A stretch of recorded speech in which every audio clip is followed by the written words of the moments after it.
Is that where all the BYU students went to soak back in the day? No, this is where the meth heads went to make their meth. I mean, there's only one right answer here. It's Chick-fil-A sauce. Like, what is the Chick-fil-A sauce? I don't think I've had Chick-fil-A sauce actually. Okay, well, if you eat it, it means you hate gay people, but like, it's delicious. If you eat it, it means you hate gay people. Yeah. Well, general conference, it's boring. It's there's a lot of like mixed messaging. It's not. There's a lot of times mentioned like milk toast, right? It's like the same old dudes have been saying the same thing for how long? like I understand why people are seeking to do things outside, like the yoga, the spirituality, all that stuff. Everything was so fantastically wrong. I was just in shock. Like if you ever want to send someone through a faith crisis, just say, hey, you should go back to like the 70s and listen to the conference talks till now. That's a thing though that I've noticed too, is that there's a shift towards more specifically defined living prophet. You follow the living prophets. Even in, I can't remember who it was, this conference, I was trying to flip through my notes, but he talked about lending your candle to the cause, just like sharing your light with those around you, which really resonates with me, and I love that idea. And then he said they have it right in primary. Jesus really does want you for a sunbeam. I don't know if you. And when this time when they were announcing temples, like people like audibly like cheered from the conference. It was the very last thing, right? Like it was saved for the finale.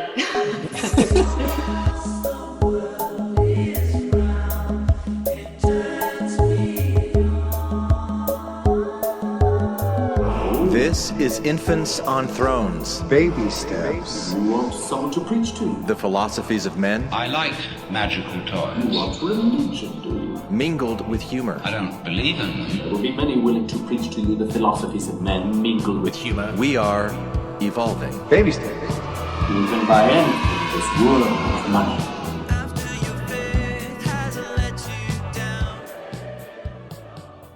Look for the good in everything. Look for the people who will set your soul free. It always seems impossible until it's done. Look for the good in everyone. All right, welcome back to Infants on Thrones. I'm Glenn Ostland, and this is episode 799. General Conference in Review. And today I am very excited to introduce you to a new group that I hope you'll be hearing from a lot more over the next coming weeks and months. Some of them have appeared on the podcast, so maybe you remember them from previous episodes. There's Reed and Jessica and Wren. But there are others, Curt and Mike, who you'll be meeting today for the first time, but not for the last time, because we will also be reviewing the Hulu series Under the Banner of Heaven, as well as a number of other topics that we'll explore because we like to and it's fun. And by the way, I should mention that I do run a coaching group that meets several times a month. We focus on similar topics in a very fun, supportive, and encouraging environment.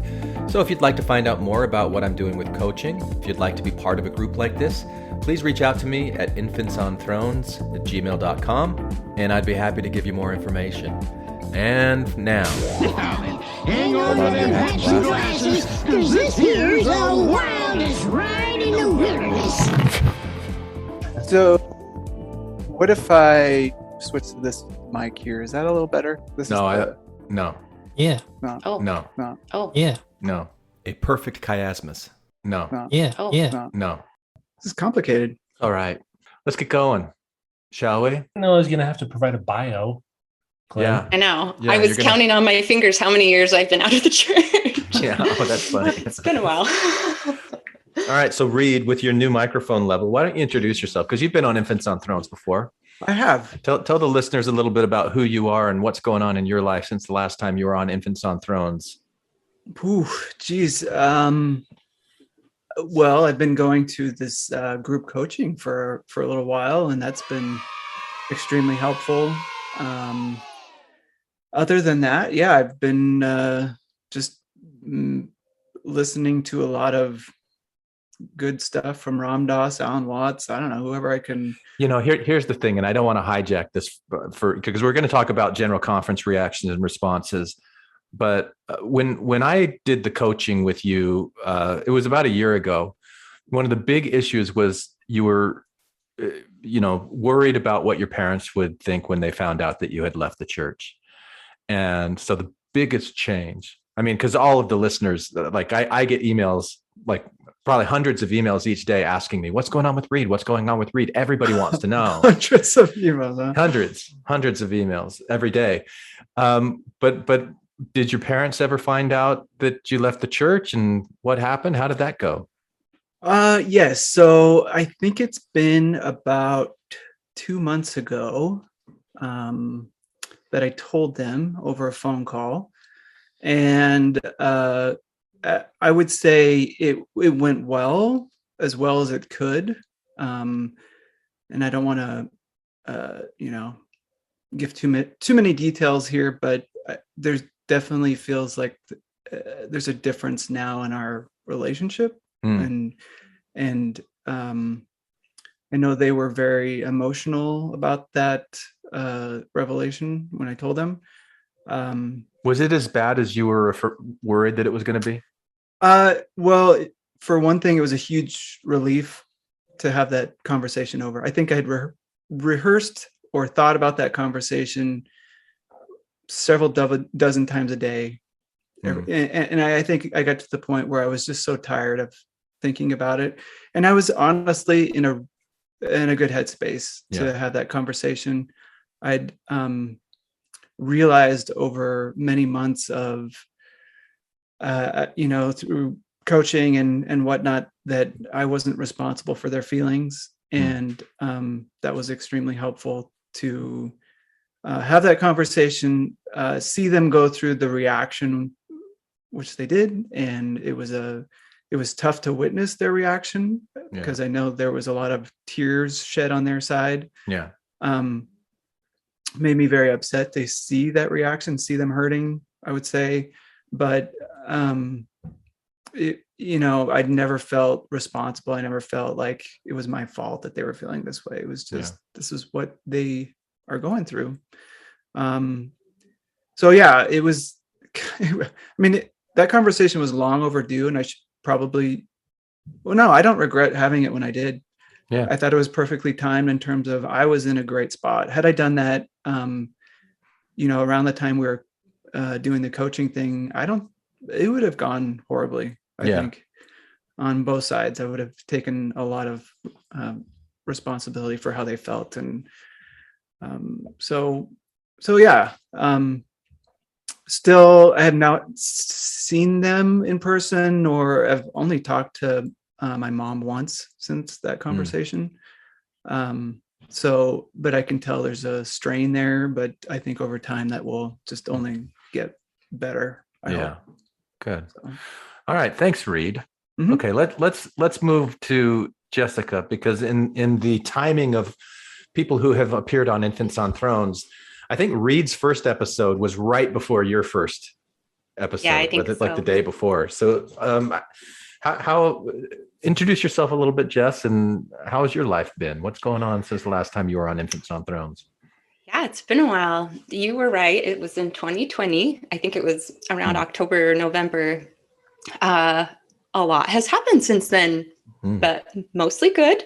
Yeah. I think at that time I was still in like a mixed faith marriage, and my husband, Tanner, he has, changed a lot of his views and, become much more on the same page and same level as I am as far as approaching church and the way that we, handle all of those things. So you're no longer attending as a family? We're no longer attending. We were just going to sacrament meeting for a little while. And that's still on the table. Like, especially I think with our kids, we have 5 kids, and we've always kind of been like, if you miss your friends, if you want to go, we will always take you. And activities and stuff like that, we've, it's not a closed door where we won't have any interaction, especially with family and cousins and that kind of thing. But for the most part, we're trying to just figure out life on the other side. And it has its hiccups and, twists and turns, but it's been a really neat journey to figure out who we are as individuals and watch our children kind of grow and figure out who they are. And we have a few kids that are part of LGBTQ community. And that was a huge motivating factor in our transition and our decisions that we were making back then and then progressively now. But yeah, I don't know. I was thinking when I was preparing for this, I used to have such an interest, like a obsessive interest in church and like podcast listening and all of that.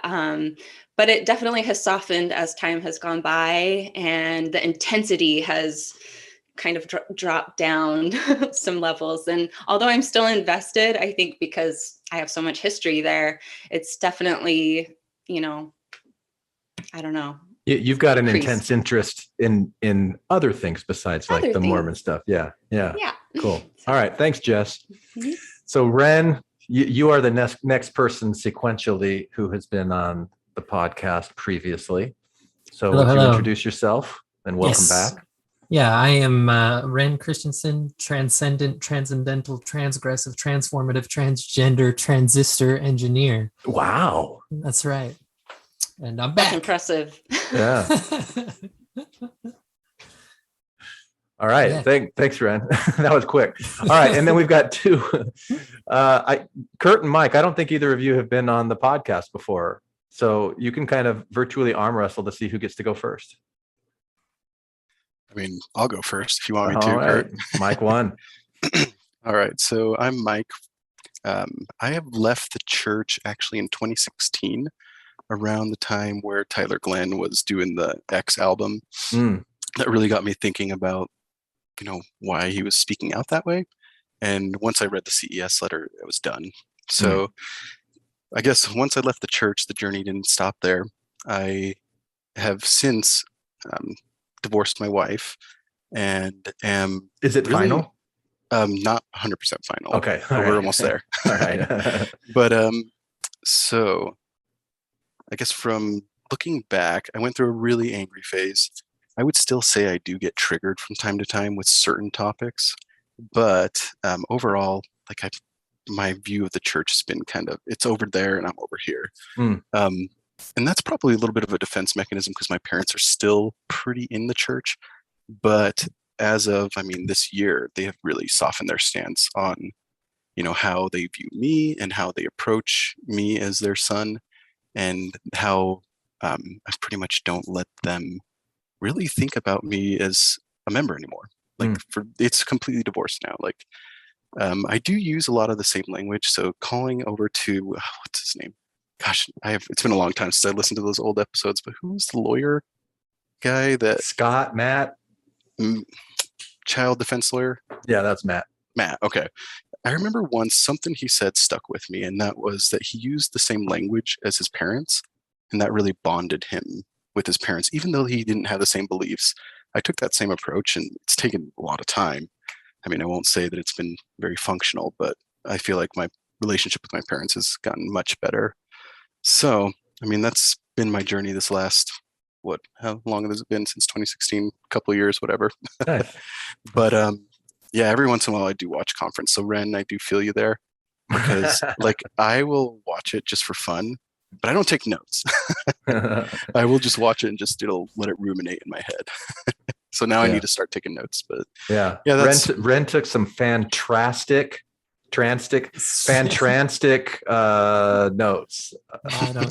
Jessica probably took better notes than I did. I was just smart alecky quips. All right. Thanks, Mike. And then last but not least, Curt, let's hear from you. I don't even know how I got on this thing. I'm pretty sure Glenn just, did you hear that Freudian slip call you Jen? You called me Jen, yeah. Glenn just offered to bring me on here for like immature smartass comments, I'm pretty sure. Is that what it is? Yeah. I'm trying to think what I want to say. I'm passionate about helping others around me and myself like get to a place of peace and healing and love. And yeah, I've been. Well, that's not very smart, Alec, Curt. I know. And lots of bathroom jokes and stuff. Okay. All right. On top of that as well. Okay. Yeah, I've been kind of like leaving the church for 8 years or so. My wife and kids are still in, but that's what I'm working on myself, and for like those that I can help around me is just like acceptance and love and that sort of thing. All right. Okay. Well, thank you guys for the introduction. And now we're going to do like a general conference review, and where this goes, nobody knows, but Wren, I think I'm going to lean on you for our organization and structure on this. So do you want to preside? You can conduct. Let me conduct this meeting. Right on. Conducting. All right. Music provided by Do I get to sit on the stand even though I'm a woman? Okay, cool. No, this our stand is all women. And if you're not a woman, you need to be off the stand. So please. If you're not a woman yet, you can become one. You can become to get on the stand. That's right. Okay. So I thought, this is a new kind of panel for Infants on Thrones, kind of new group of people here, all getting to comment on what's happening. And I thought it might be good for everybody, for the audience, to kind of calibrate their tastes with ours. We could go around and answer a few questions, kind of a la survey thing. But these are questions designed to kind of see if people would relate to you, how they might vibe with you. I stole this idea from a Cooler podcast. So wait, hey. All right. Okay. All right. So I'm going to ask these questions. Try not to linger too long on them. We'll kind of roll through this. First off, what are your thoughts on bowling? Let's start with you, Reed. Bowling. Bowling, the sport? The sport of bowling. Not a fan. Okay, Jessica. It's cool. I like it. All right, Curtis. Big Lebowski. Big Lebowski. All right, Mike. I mean, I had shoes once, and I found a bowling ball with my name on it at the DI. And Nice. It's a fun sport to drink and play. So I'm okay with bowling every once in a while. Nice. Glenn? Yeah, I like taking the bowling ball and doing like a full like 360 degree with my arm, like bring it all up and then get it down. Yeah. It's called the windmill. Is that yeah, the windmill. I want to see it. Yeah. Nice. Yeah, I like bowling. I like food at bowling alleys. So, okay, that's question one. Everybody can kind of gauge who they would like to go bowling with out of all of us. Next question, favorite nugget dipping sauce. Let's go start with Glenn this time. Go backwards. Favorite nugget dipping sauce. No, see, because I'm a 7 on the Enneagram, and that means you cannot pin me down to one. Like honestly, if I have nuggets, I'm going to want at least 3 different dipping sauces. And it depends on, like I used to really, really like McDonald's hot mustard dipping sauce. That's probably my favorite one. I'll go with that one if I had to do one. Nice. All right, Mike. I'm going to say buffalo. Any buffalo sauce. The more vinegary, the better. Curt. I mean, there's only one right answer here. It's Chick-fil-A sauce. Like what? What is the Chick-fil-A sauce? I don't think I've had Chick-fil-A sauce actually. Okay, well, if you eat it means you hate gay people, but like it's delicious. It's just like creamy and smoky and sweet, and it's like Thousand Island. No. It's like Thousand. It's not Thousand Island, but it's like Thousand Island. It's maybe in the family. Maybe in the Thousand family. Island. Yeah. Okay. It's a distant cousin to Thousand Island dressing. All right, Jessica, favorite nugget dipping sauce? Definitely Chick-fil-A sauce, hands down. Chick-fil-A, another Chick-fil-A. They sell it at the store now, so go get Oh. yourself some. All right, Reed. Does the campfire sauce at Red Robin count? Yes. Okay, that's mine. All That's right. my second. Good one, Reed. And I am honey mustard. There we go. Honey mustard, it's up there too. Yeah. Now people, who share, the audience can now, judge us accordingly, put us in the right bins. All right. Next question. Favorite series starting with the word star, right? I was thinking, which Star Trek is your favorite, but I think that's not inclusive enough. So favorite series starting with the word star. I'll go ahead and go first. Star Trek Deep Space Nine. Jessica. I'm trying to look it up online, but I have no idea. Star Wars? Star Wars. Jessica is on the Star Wars side. Wars. Curt. Yeah, it's gonna have to be Star Wars. Star Wars. All right. Reed. Yeah, I would take Star Wars over Star Trek too. Another Star Wars. Glenn. It hasn't been made yet. Oh, very nice. Mike. 100% Star Wars. Holy moly. Yeah, I love Star Wars. Whoa, I am the odd one out here. Oh my goodness. Okay, well, again, mine was Star Trek Deep Space Nine, the correct answer. So we've all heard the question, who would you like to have dinner with, living or dead? That's a boring question. Let's flip it on its head. Who living, people, who alive would you refuse to have dinner with? Starting with Mike. Just because he came up in my feed, Tucker Carlson. And that was just because he's the first person that I could think of negatively today. All right. But, oh my gosh, that guy. I can't do that guy. Reed, person you would refuse to have dinner with. I would say Donald Trump. Okay, Donald Trump. All right. Glenn. I don't have a good answer to that question, Wren. I was thinking Putin, but yeah, I don't know. Yeah. I had a feeling Glenn would say he wouldn't know. All right.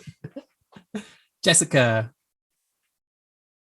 I feel like I'd have dinner with everybody. And if I didn't like them, I don't know. But the first thought that came to my mind, if I had to answer, which I don't know why, but was Fran Drescher, because her voice is so annoying. So I just tell her, just don't talk. And then I'd have dinner with her. Is that her real voice, though, or is that just her voice like on the TV show? No idea. Okay. I have no idea. All right. Curt. Jess stole my answer. So a lot of Fran Dresser haters in this panel. Oh my goodness. Oh, no, not that. No, just that I would have dinner with anybody. Yeah. But then like my other answer is just like political people that I don't know. I find boring. All right. Can I change mine? Sure. David Bednar. David Bednar. Oh, topical. Yeah. Because we're talking about conference, right? So there's my contribution. See, but I'd love to have dinner with like a Mormon authority. That would be so much fun. Of course you would. Yeah. You're right. I'd order be wine. fascinating. Oh wow, yeah. Yeah. It would be fascinating. You're right. You'd be really smooth though, you guys. What would you do if they ordered wine? I'd turn it to water. I would say, just kind of hot topic-y right now, I would say I would not have dinner with J.K. Rowling. Say, no way, lady. All right. Good choice. Did everybody get a chance to answer that one? I think so. All right. This is the last one. How far are you willing to walk for an errand? At what distance? Errand? Yeah. At what distance is it okay? Now I need to get in a car to go do this. I don't have sidewalks by me, so it's kind of dangerous. So probably not very far. Any distance for Jessica. All right. Curt. I like walking. I mean, maybe not as much as Reed. Reed is really into speed walking. I don't know if you guys knew that about Reed. Yes.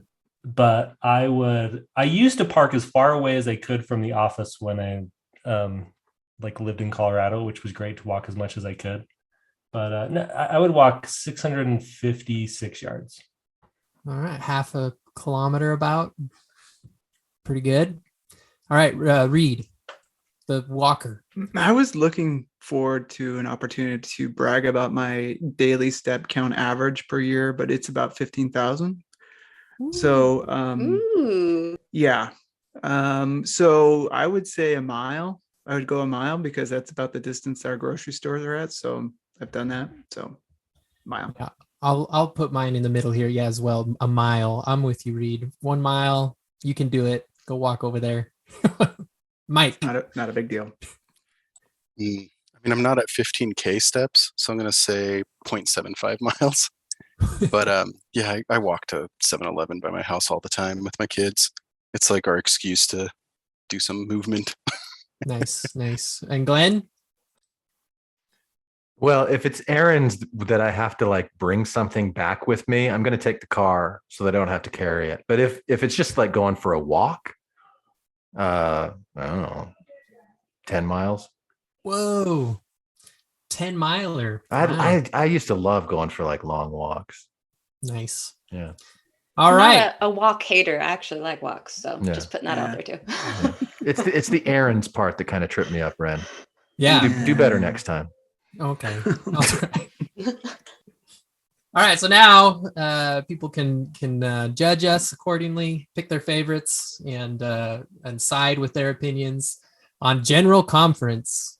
Bum, bum, bum. Bum, bum, bum. I'm kind of upset about it. We were planning on doing this, and Glenn gave the assignment. Hey, everybody, get ready because we're going to talk about. It wasn't conference. an assignment; it was a suggestion.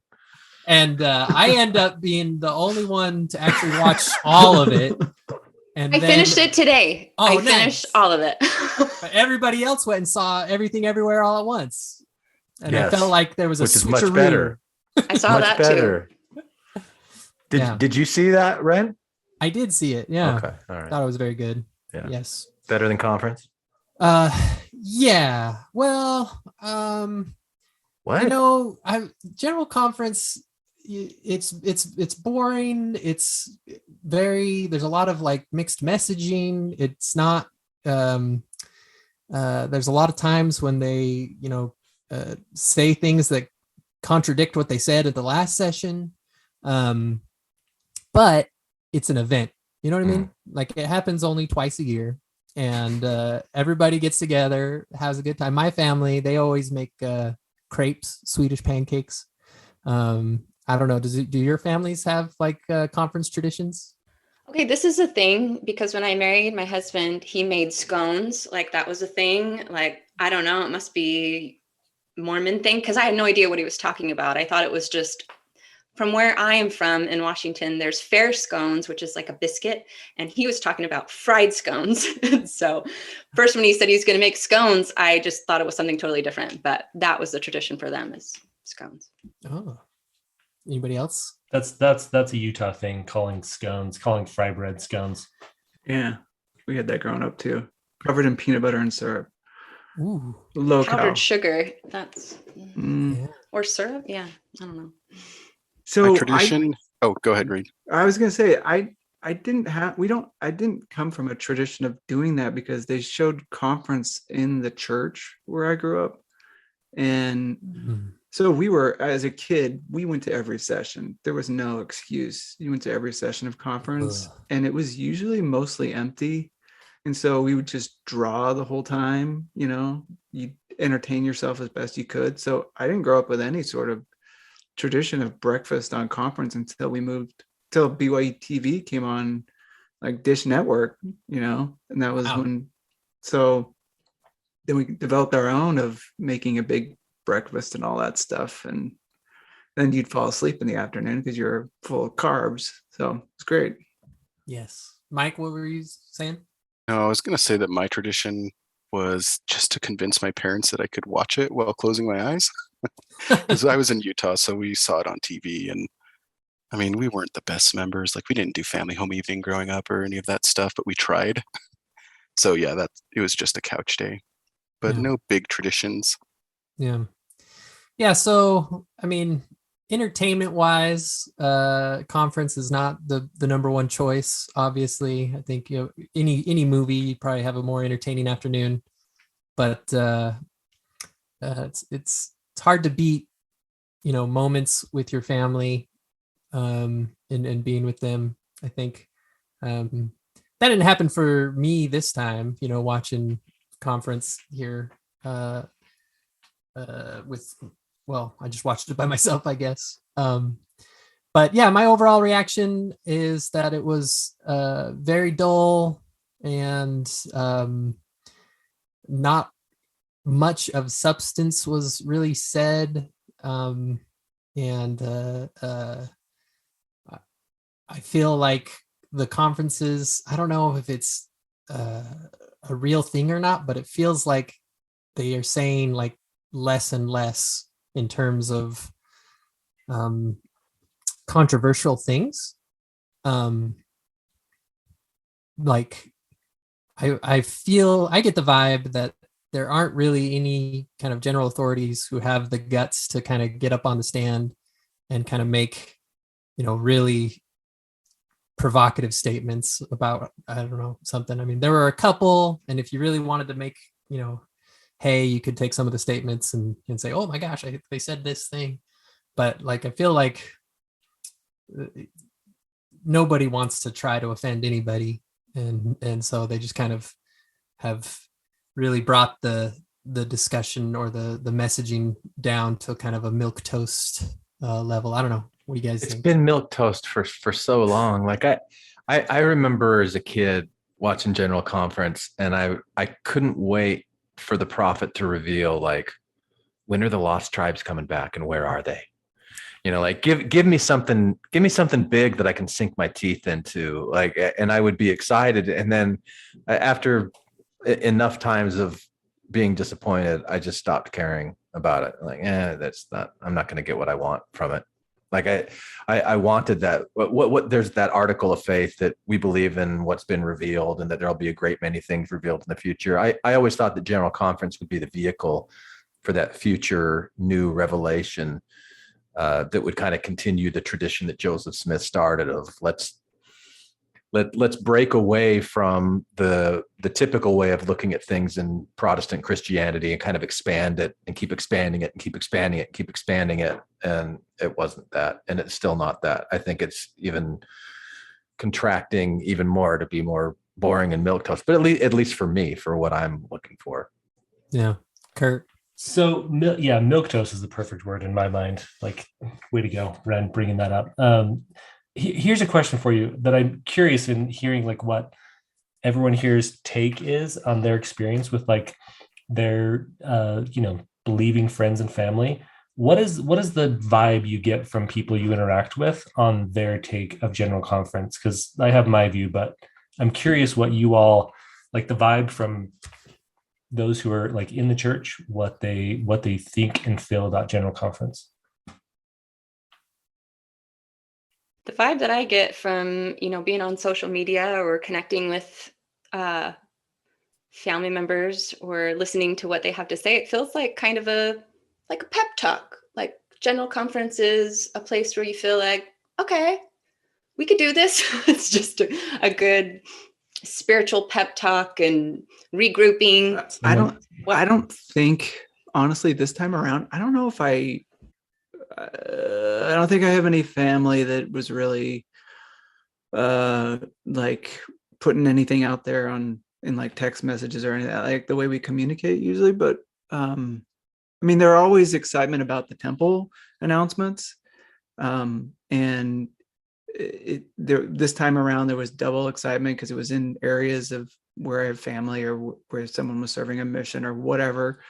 So it seems like that's that's where the excitement lies, is temple announcements. And but honestly, we're supposed to, I don't know if we're supposed to listen to the conference before that. I could not do it. I honestly could not submit myself to listening to conference. And I'm so glad that some of you are able to do that and semi enjoy it. Or, I know there's good messages there, but you really have to kind of search hard for them. I don't know. They come kind of in disguise of supporting the corporation over anything. And I don't know. Yeah. I don't know if this time when they were announcing temples, like people like audibly like cheered from the conference center. You can It was hear it the over very mic. last thing, right? Like it was saved for the finale. Yeah. Well, and I think they need some of that right now, in terms of they've had a huge drop in membership, and they probably need some sort of shouting and excitement, right? That's like, sorry to like take over again here on this piece, but like that was the vibe that I have been getting from just like lots of people that I interact with, is not so much like when conference rolls around, it's just like, oh sweet, like I don't have to go to church this weekend, and it's just sort of like a meh feeling. And I don't know exactly, like this is obviously just my anecdotal experience, but it feels like there's, in conjunction with this that I notice, it feels like there's also like a lot more, at least the groups that I interact with, there's a lot more like yearning for more spiritual growth and understanding and stuff, and that people are willing to go outside the brethren in the church to get that, whether it's through meditation or yoga or plant-based medicine or like spiritual healers and stuff like that. Like I know lots of people that I interact with in the church are doing things like that, which never seemed to be the case for me, at least growing up or until the last few years. Well, that makes perfect sense to me, because I feel like I'm on social media enough and there's so much out there. You're getting different inspirational quotes, different self-help guides all the time. And many of those appeal to members, and they're helpful, they're useful. And, people that devote their whole career to researching, Brene Brown stuff, all that. And so, yeah, it makes sense that all of a sudden you're kind of starting to compare, like, what am I getting here? And what am I getting here? Well, I listened to some of conference, and it's so interesting, Jess, you say that, because Jeffrey R. Holland brought up Laurie Santos, who's like Yale professor, all about like happiness and everything, like most taken course at Yale ever. And it was interesting because he sort of was brought up her as like, oh, look at the world going to this individual to learn about happiness and how to be how to be happy in your life, when we really have that here in the church. Anyway, it was just so fascinating to me when he brought her up, because anyway, I have different feelings about that. You guys mentioned like milk toast, right? It's like the same old dudes have been saying the same thing for how long? Like, I mean, some of these guys, I listened to a little bit. I didn't listen to much of it. I listened to your suggestion, Jess. So I listened to that episode, and just listening to what they're saying the same things. I can't imagine, like, I understand why people are seeking to do things outside, like the yoga, the spirituality, all that stuff. It's like the church is losing its luster almost. Did you hear the talk from Elder Ballard? He got up, and the way he started the talk was like, one time I got up to talk in general conference and I lost sight in my eye. I was fascinated by that piece. Yeah, I was like, I want to go listen to that talk now. Yeah, it just seemed so weird. But yeah, that was just cool. my assessment. Yeah, I agree. I feel like it's kind of cool. There have been some subtle shifts that I've noticed of becoming a little bit more personable. I think that they're starting to catch on, even though they're old, that, oh, people want to hear that I'm a human. And it's always like with a guard, but they're kind of approaching that, okay, we can relate to each other a little bit more. And I appreciate that.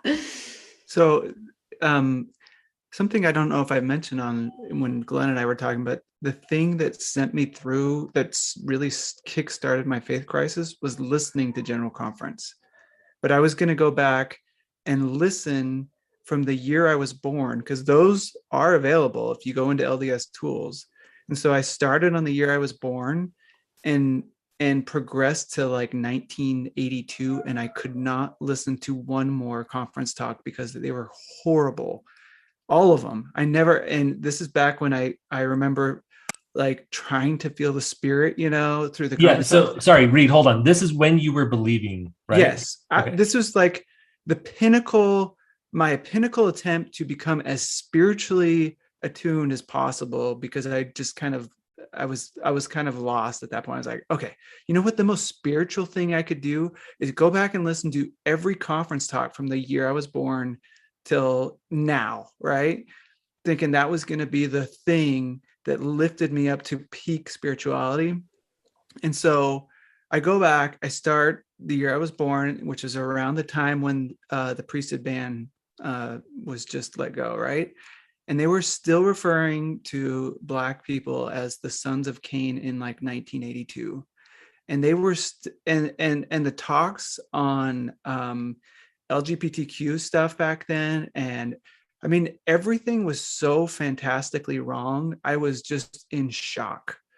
And it was so different. Like if you ever want to send someone through a faith crisis, just say, hey, you should go back to like the 70s and listen to the conference talks till now, and just see how they react as they listen to those talks, and they discover that everything that has been said or prophesied or whatever is absolutely just wrong. The way that they thought about how people were gay, or it's just like everything was just incredibly wrong. And I was as faithful at that point as I could be, and I stopped listening because I was just completely devastated by the stuff I was hearing. It was just like, what religion am I in? Because this stuff is absolutely horrible. It was very authoritarian, very just like appearance oriented. They talked a lot about showing up to church dressed the right way. And so yeah, saying that conference now is milquetoast, but at the same time, it's so much better than it was back when our parents were like eating it up. That's all they had. And you can kind of understand where your parents are coming from. So you weren't sipping enough consecrated oil while you were watching, right? You just gotta take little sips, but that's I have gone back. I haven't listened. I've gone back and read plenty of talks from back then, and yes, notice the exact same thing. That's a thing though that I've noticed too, is that there's a shift towards more specifically defined living prophet. You follow the living prophets. Even in, I can't remember who it was, this conference, I was trying to flip through my notes, but there was a definitive statement of you can trust living prophets. And so I don't know, it feels like a big shift from where it used to be of all, this is all truth, regardless, study it all. And now it's like, just pay close attention to living prophets. So yeah, we've kind of gone through and kind of got an overall sense of kind of the vibe of General Conference, the general feeling of General Conference. Did anybody have anything that stood out to them, like some bright spots? Like let's do that. What is the method of like, hey, let's say something good about someone, then say something bad, and then we'll say something good again. We're doing it backwards, I guess. We did bad. Let's say some good things. I have one. I can go. I liked, and this was Elder Holland's talk again, actually, but it wasn't necessarily anything he said specifically. Well, it was him quoting from a primary song, which was, he talked about lending your candle to the cause, just like sharing your light with those around you, which really resonates with me. And I love that idea. And then he said, they have it right in primary. Jesus really does want you for a sunbeam. And when I think about like being a sunbeam, like shining out your light to those around you, and if you take Jesus or God or intelligence or humanity or whatever wants you to shine forth your light to those around you, like that really resonates with me. And this is like a perfect example of like, filtering through lots of messages that I don't agree with, and finding some things that really do resonate with me, and I can appreciate the benefit of it. But at the same time, like, I don't think in the future I'll be putting forth the effort to go and filter through all this to get those little tidbits. But that was one that I wrote down in my notes and that I really liked. You know why I think you like that so much, Curt, is because shining your light on people for you now means something different than probably it meant when you were believing in the church. Because I think now shining light means I'm just gonna show love and acceptance and compassion for you wherever you are. Whatever you're doing, I'm gonna accept you. I mean, within reason, right? But for the Mormon message of shining your light, it means be an example of what it means to be a member of the one true church, and bear your testimony in all situations and boldly and with conviction. And like, I don't know. I'm still a little jaded on that whole like shining your light thing. I'm proud of you for being able to see the good. Well, honestly, you're exactly right. To me, it's like I appreciate what you're saying. I don't think you really mean it the way that I think about it now. But and you don't think that, and I think you're probably right, but you don't think that I'm taking it the same way that like probably Elder Holland means it, or that most members would mean it. Well, I don't even think that they really know what they mean when they say it. I think it's just one of those things that it's in scripture, like you don't hide your light under a bushel or something. So like shine your light. Yeah. Shine your light. Well, what does that really mean when you're a Mormon and the missionary work is such an important part of it? I think shining your light is kind of a euphemism for sharing the gospel with people and converting them to Mormonism, and like reinforcing kind of the rigidity of the one true truth, rather than really shining the light of love and compassion and acceptance. I could be wrong about that, but I don't think that's how most Mormons would take it. I don't know. The only conference talk I listened to was the Neil L. Anderson one, that I listened to in a lot of detail and did a little smackdown on. And I liked his message of being a peacemaker. To me, it's equivalent of letting your light shine. But the way he defined being a peacemaker was you declare the truthfulness that you feel with conviction, and you don't back down when people come at you. Like I don't think that's totally being a peacemaker. I think that's still saying, here's a line, don't cross it, kind of thing. Yeah, the one that really stood out for me was that Patrick Kieran talk. I think I shared some thoughts on Slack about it, but yeah, I thought like presentation wise and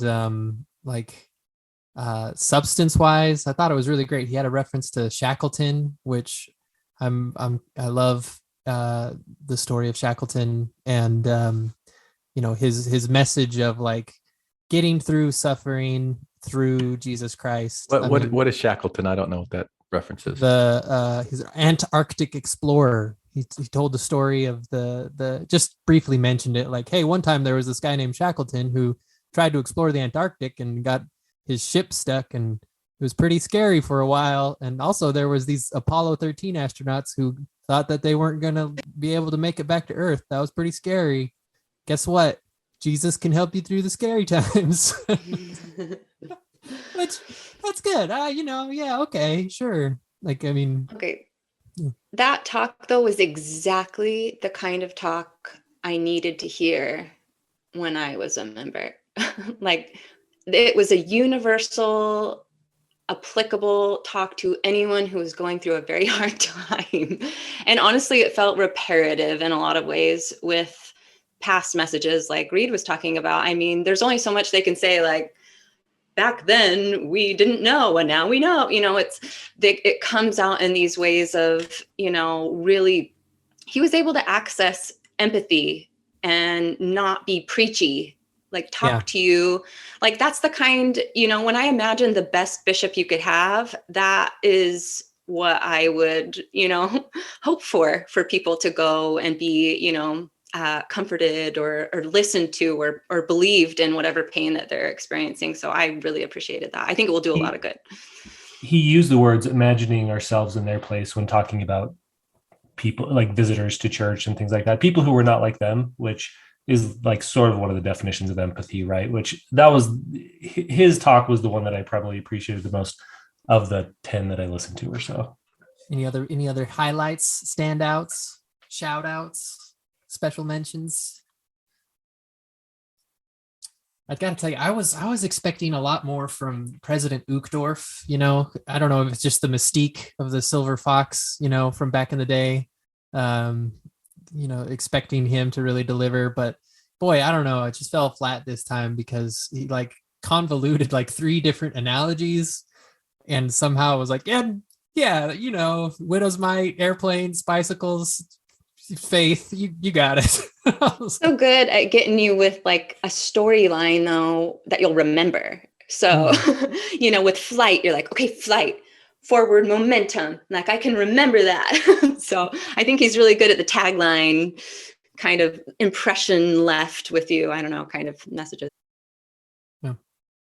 Still can't forget the one where he did years ago where it was like staying on your heading, or if you don't stay on your heading on your airplane, then you get off the path. And I remember even as a member, like that was the talk I needed to hear to stay in the church because I was so afraid to get off that heading. So you're right. That does really stick with you. Those little analogies, they're good at those.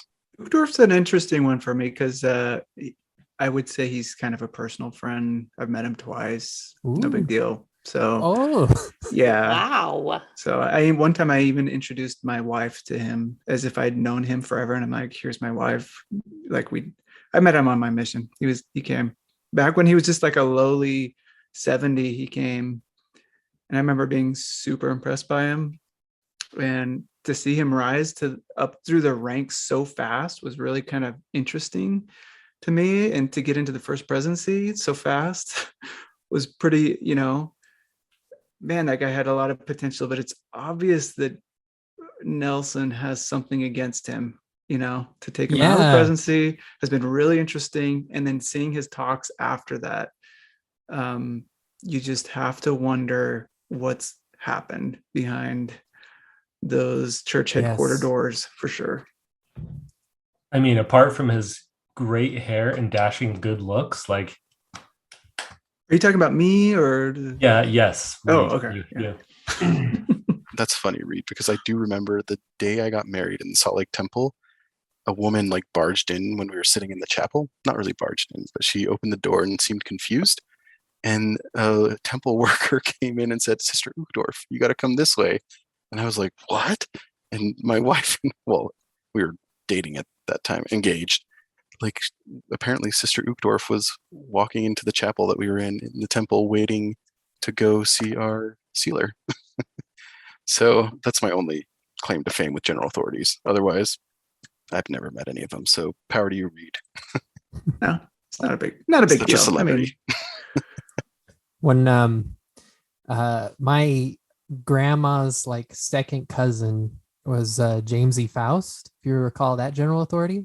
And so I always paid a lot of attention to his talks in general conference.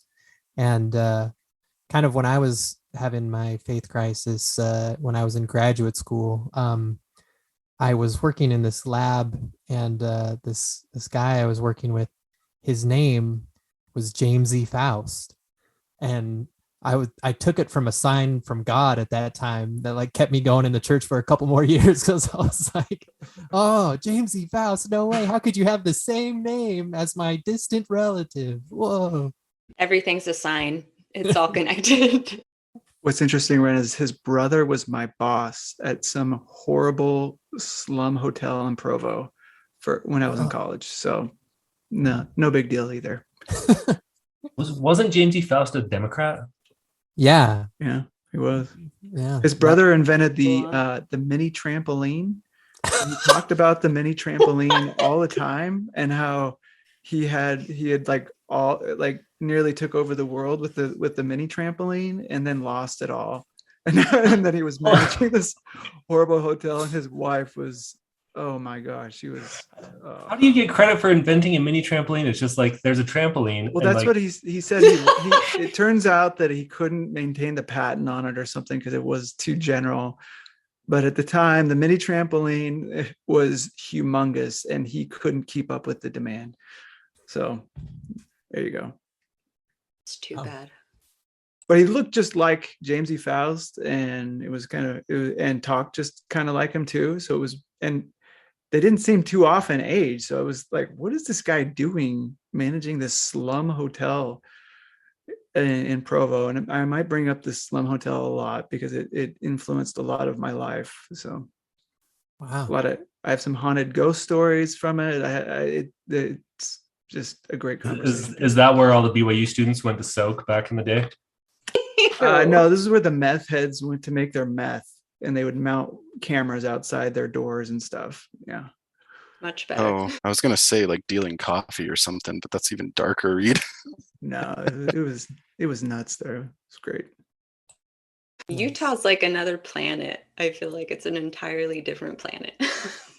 Okay, yeah.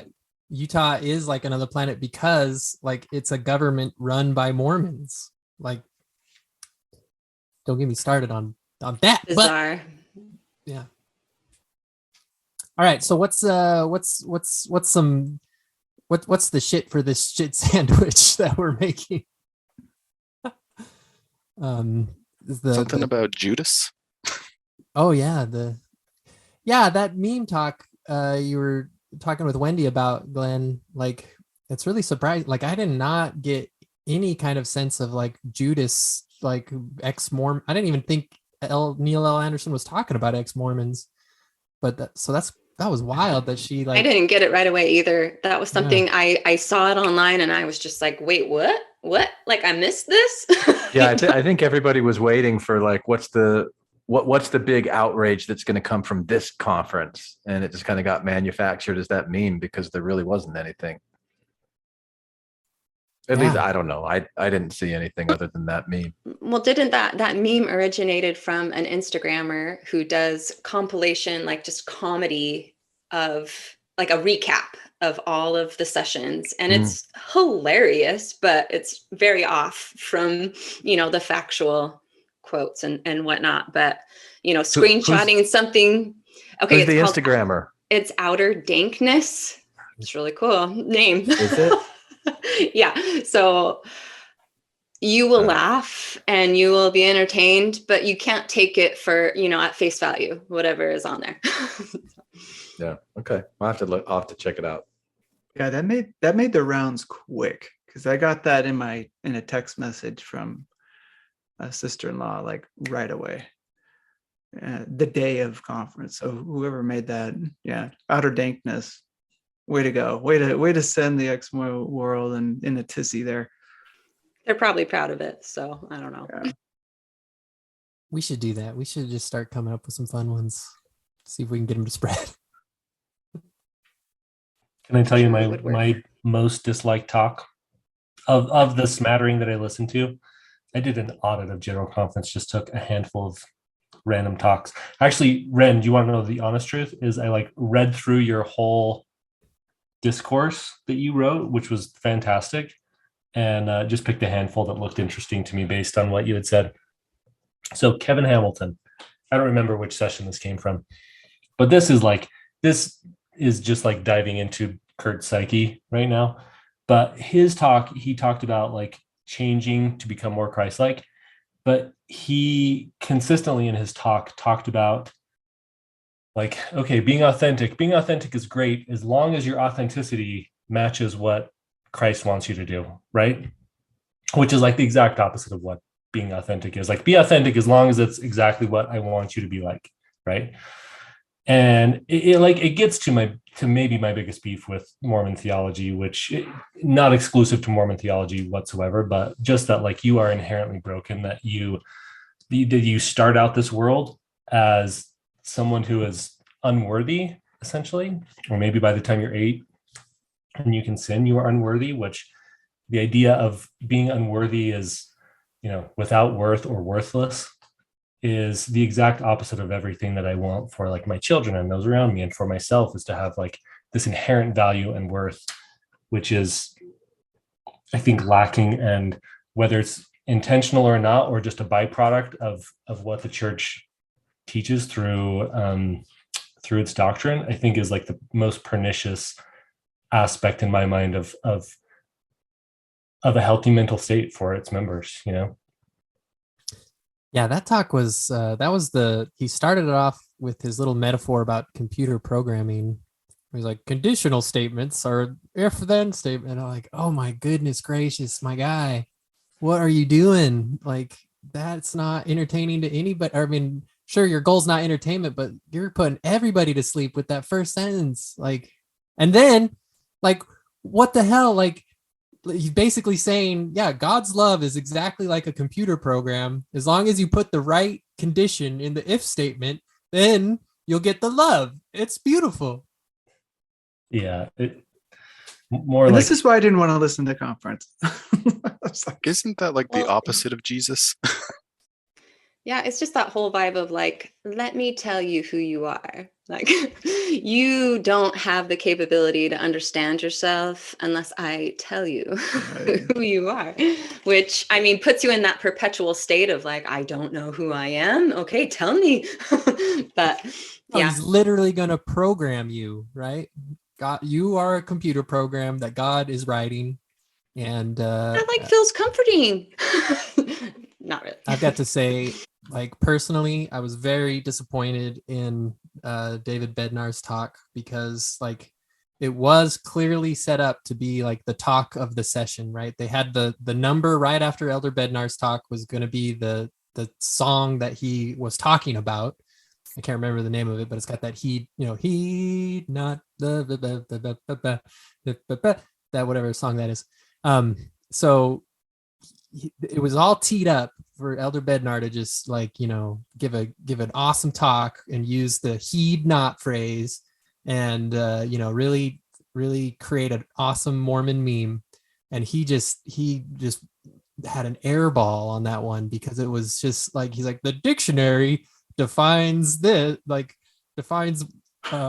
heeding as this is what it means to heed, and then he like dissected every single word in that song in like the most academic way, and I was like, dude, what are you doing?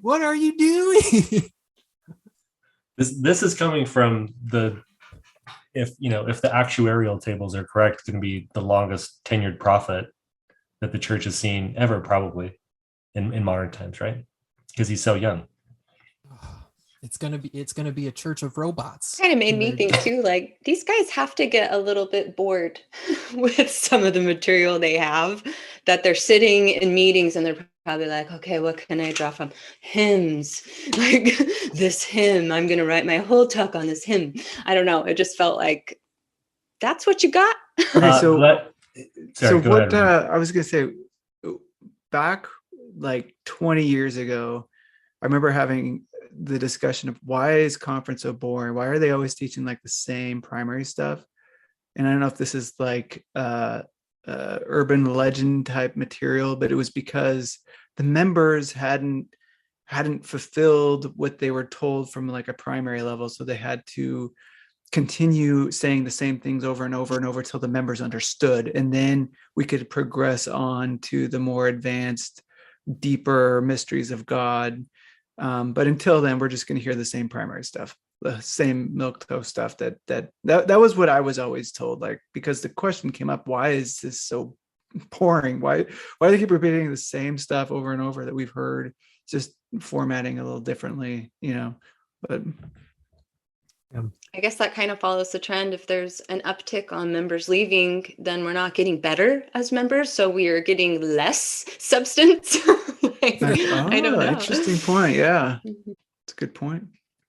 Yeah, that line in the temple about, you know, the philosophies of men mingled with scripture, like, that is such an unfortunate line because it automatically cuts out any kind of like human ideas that people might have that they could bring to the church, that they could like, we could have like, you know, discussions about, you know, how to find spiritual fulfillment using ideas, not just from like some ancient scripture or whatever, or some ancient dude, but from like other people's perspectives. Right. And from like really deep thinkers, but no. No you're philosophy. automatically disqualified. You're disqualified. Yeah. Glenn, I have a question for you.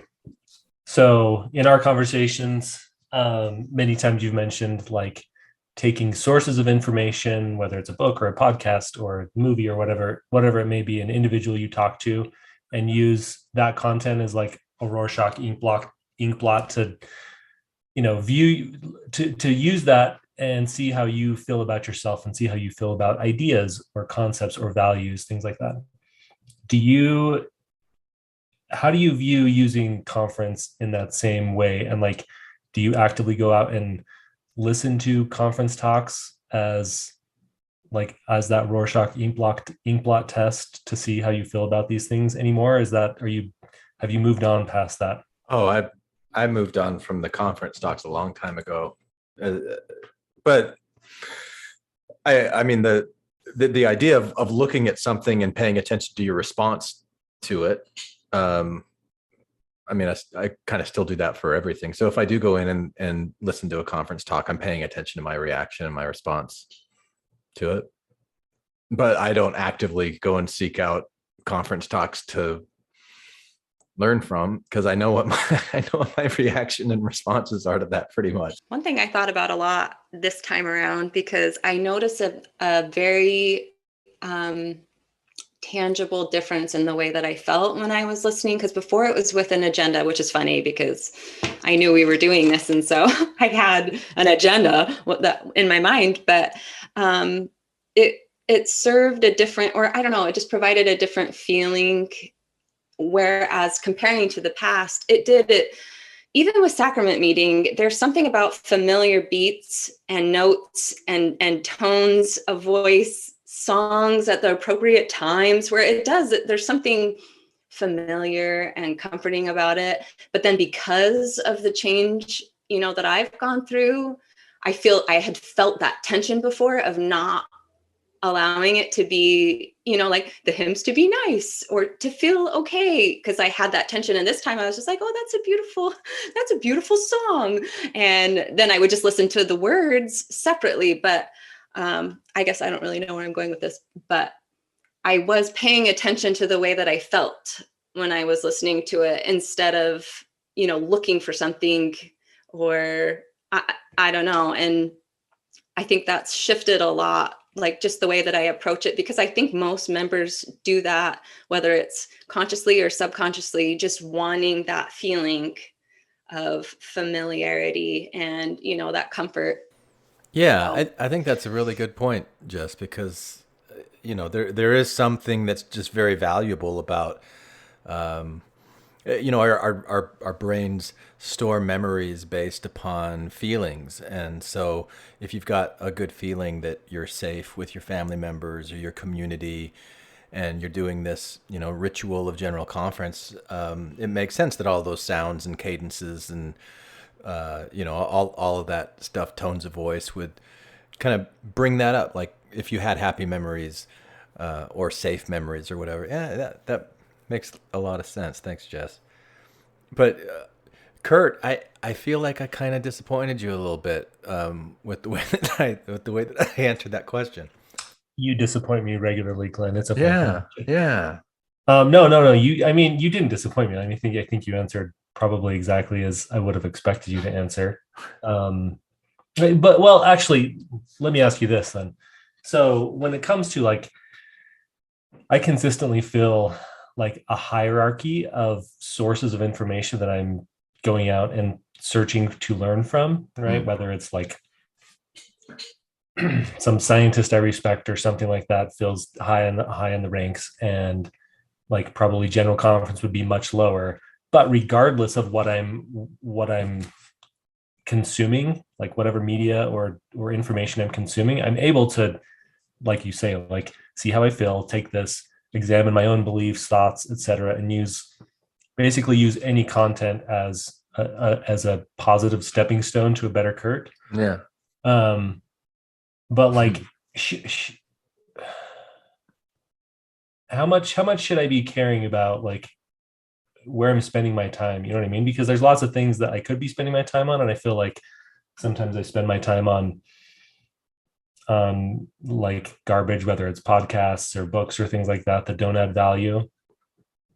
Is that making sense? Like, You're asking me to tell you how you should spend your time? Yeah, wait.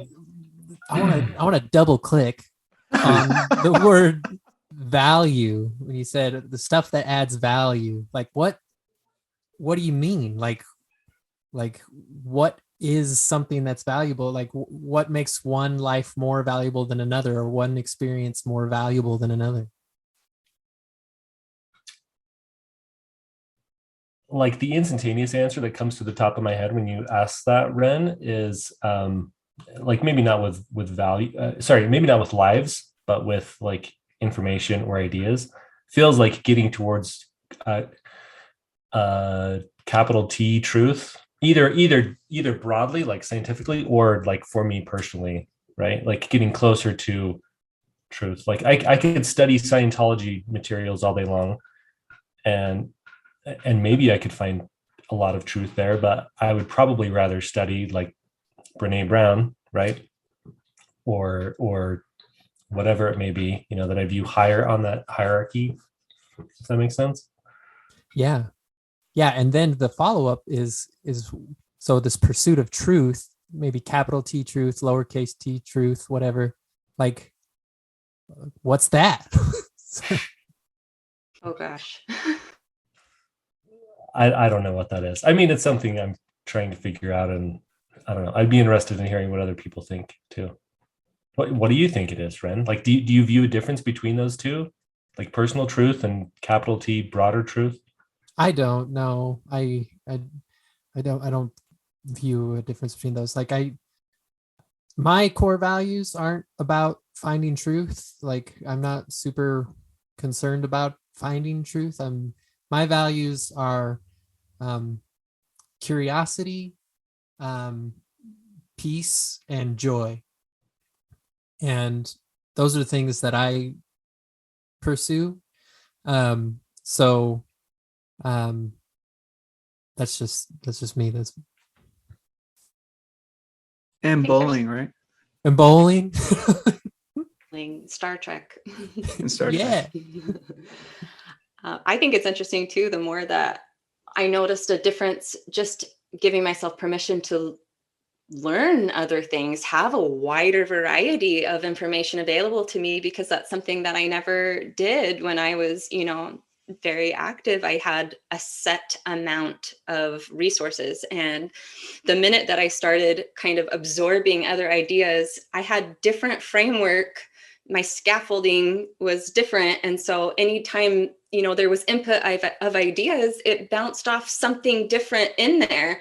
So my idea of truth, or my idea of, how I perceive something, it started to evolve, it started to change. And so I find that really interesting when I look at something like conference, because most members have a scaffolding that is given to them, with resources that are approved, and their idea of truth is very homogenized, and it varies. There's a lot of variation within that, but it's under the same structure. And so, for people like us who have sought out different, ideas and information, it slowly starts to change the way you even view, what truth could be or might be, or I don't know. That I've noticed that, at least. Hasn't that made it difficult for you just to interact with some of your family members, friends, that they're still staying within those limits of like what's okay to explore, what are the sources that are okay to read, and you go outside of it and then you don't have as much in common with them? Totally. And it's funny because I felt a moment of loss in having that security of the definition of what everything was. And so I have a lot of compassion and empathy for, anyone who's functioning under whatever ideas, and then seeing anything outside of that as a threat like that. Yeah. That's frustrating. But I think the best that I can do, or I try to do, is just to say, like, when someone expresses to me what they believe or what they think about something that is true, I just believe them. Yeah, you believe you believe that they're sharing something with you that's important to them. Right. And within their mind and within their experience, just like with me and my mind and my experience, that is what is resounding as true for them. Yeah. So I respect that and I embrace that. Yeah, I love that. And I wish we all did that more. Instead of like arguing, like if you've got two people and you acknowledge that you've got different life experiences, so you're going to interpret things differently. Here's a situation. How do you see it? Because you're going to see things that I don't see. And so I want to hear what it is that you have to say. And it might be very, very different from what I did, but I can learn something from that. And then I'm going to tell you what I see, because it's going to be different from what you see. And so by both of us adding our perspective together, we get a little closer to a fuller perspective, just two people. But instead, I find so often we argue, like you say, well, how do you see it? Oh, well, that's not how I see it. And so then we just argue, why do we see it differently, instead of accepting the difference and being interested in it? And I don't remember why I went down that path, but I got passionate about it. So I did it. Well, you're welcome. So Thanks. Along Jeff. those lines, just the podcast episode that you shared the other day about certainty and how to change people's minds, or that's not what the podcast was about, but the author that the dude was interviewing in that podcast talked about that, how to change people's minds. And it was like so much more around, like the ideas were with like street epistemology or like deep canvassing those ideas, right? Of just like asking people, being more interested in how they got to the conclusions that they got rather than the actual conclusions that they are drawing, right? Like, tell me about your mental process that got you to where you are, and whether or not that's exactly what was going on in their brains or whatever. That's their story that they told at the end. It's usually far more insightful than just like arguing about conclusions, Totally. And that's the more interesting part anyway. And, in that podcast, they talk about, so often we think of beliefs as like things we're holding, like an object, but it's really a process. It's really, all kinds of different things that are bouncing off of each other to get you somewhere. So in order to even understand what you believe, you have to kind of figure out where you came from. Yeah. And even calling it a conclusion seems so definite. Yeah. as if it's not going to change. No, it changes all the time. Yeah. But that's the thing where I think now for us, or at least speaking for myself, I embrace that. Mm-hmm. Like what I see right now in front of me and the way I feel about it, I look at it and I can kind of just appreciate it in the moment of like, this is neat. Like, I like this, or this resounds, this feels good. It could change. It will change, like, I don't know what it will look like tomorrow or, in the future, but there's much more acceptance of it becoming or, evolving than before, of the fear aspect of it. That was the You Are Not So Smart podcast, by the way. Yeah. And it's one of my favorites. and while Glenn's intro to his podcast is incredible, the intro to this podcast, it's actually a song by Caravan Palace, in case you're interested. It's like the catchiest 45 seconds you've ever heard in your life. It's funny. It's old. It's kind of old timey. Like, you don't know. Yeah, I'm going to edit that part out, but I'm kidding. you know what I'd like to do? If you're open to this, Jess, because Wren, I thought you did a great job of leading this tonight. Great job, Jess, Wren. If you want to lead next week, and we can make that podcast something that we talk about, where we all listen to it, we take notes and have a discussion about it, because I haven't listened to it yet, but I'd be really interested in doing that. What do the rest of you think? Yeah, I would too. As long as we spend half the time talking about the song at the beginning, I'm down. I have to sing it. Yeah. See, this is where I disagree with Curt. Sorry. I think Glenn's intro is better. I really Thanks, do. Reed. I'm sorry. Thanks, Reed. I mean, it was a good intro. I liked it, but at the same time, I was like, Glenn's is better because he has like, temple video stuff in it. Cool. Does the You Are Not So Smart podcast guy still do the cookie recipes every time? No, that has ended. That has ended. There's only so many. There's only so many cookies. Oh, we could have exchanged cookie recipes. Well, Yeah. have to think of some tagline, I don't know. And before we wrap up tonight, I was really expecting some potty humor from you, Curt. I mean, you kind of like came in like you were going to provide potty humor, and I know that there's at least one thing that we talked about in the thread that hasn't even come up. I thought it was going to earlier when you mentioned candle, but I don't know. Is that something you want to bring up? Tell us what's up, Curt. Tell us what's up. Yeah, what's up? What's up? What's down? You want to, unless it's too hard for you to talk about. That's what she said. No, these ideas are pretty limp in my mind. Like it's not. I don't know. Maybe this should be bonus content. I mean, could be for the Patreon feed that you just saved so people can pay lots of money to hear these stories. Oh, wouldn't that be nice? I mean, yeah, it would be great for people to pay lots of money to hear stories about my general conference erections in the past. This has a full episode behind it. I have a feeling like a full dedicated episode.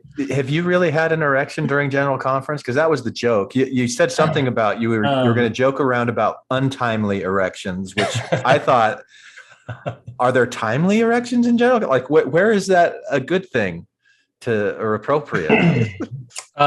There's no untimely erection. Like any erection is a joy from Heavenly Father. I mean, I'll tell you briefly if you want to hear. It's not that funny of a story, actually, what we were joking about. All it is I remember on my mission having a pair of pants that were like super loose and flowy and stuff. You know, they were like drapey polyester. Mm-hmm. And wearing them to like read, like you were talking about, like we had to go to a chapel to watch general conference or whatever. And all I remember is like we would have like